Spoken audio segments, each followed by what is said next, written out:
बस्ता थाना अंतर्गत अमरदा रोड स्थित भारतीय स्टेट बैंक परिसर में आज रणक्षेत्र पलटि। फिल्ड ऑफिसर और ग्राहक मध्य होइथिबा मारपीटर वीडियो एवं मोबाइल को घूरी बुलुछि। सूचना अनुसार बसंतपुर ग्रामर श्री जगन्नाथ स्वयं सहायक गोष्ठीर महिला फिल्ड ऑफिसर पूर्व आलोचना मते आज ग्रुप लोन नेवाकू बैंक को आसथिले। मात्र प्रारंभरू फिल्ड ऑफिसर चित्तरंजन सेठी आज कौनसी लोन हो पारिबो नाही, तेणु मासे परे आसिबाकू कहिथिले। मात्र फिल्ड ऑफिसर जनक आज लोन कराई देबे बोली उक्त महिला माननकू गत शुक्रवार दिन कहिथिले।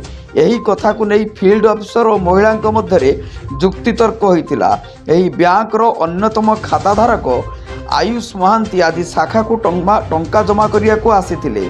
फिल्ड ऑफिसर स्वयं सहायक गोष्ठीर महिला को अश्लील भाषा रे गाली गुलज जुक्तितर्क करुथिबा देखि से सेठाकू जीवा मात्रे चित्तरंजन ताकू कुंडाई पकाई आपण को काम होइजिवो बोली कहिथिले। पार्टीरू मद दुर्गंध बाहरुथिबा देखि आपण ठीक अछंती तो बोली पचारिथिले। एही समय से अश्लील भाषा रे गाली देई आयुष को मुह को मुथ मारिथिले। एही समय दुहेंक मध्यरे मारपीट सह धस्ताधस्ती होइथिला, जहार वीडियो उपस्थित ग्राहक माने उत्तोलन करथिले। परे ग्राहक मानक हस्तक्षेप फल मामला शांत पड़िथिला।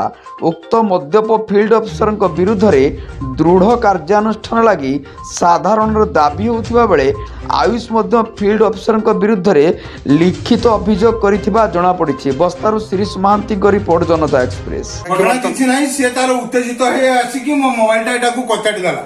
मु ताकू किछि कहिनी, ता सहित मोर किछि कथा होता ही नाही। अभियोग करचंती आपण व्यवहार खराब करचंती, लोकंकु खराब भाषा रे गाली दउचंती। मु काहे को गाली देइनी, ट्रिक्स करचंती बोली अभियोग करचंती। गुटे प्रूफ देखांतु, मु काहे को गाली देइछि मते डाकी कि देखांतु, जे आकू मिसबिहेव करछि बोली मते देखांतु, मु ताले मान जेबी।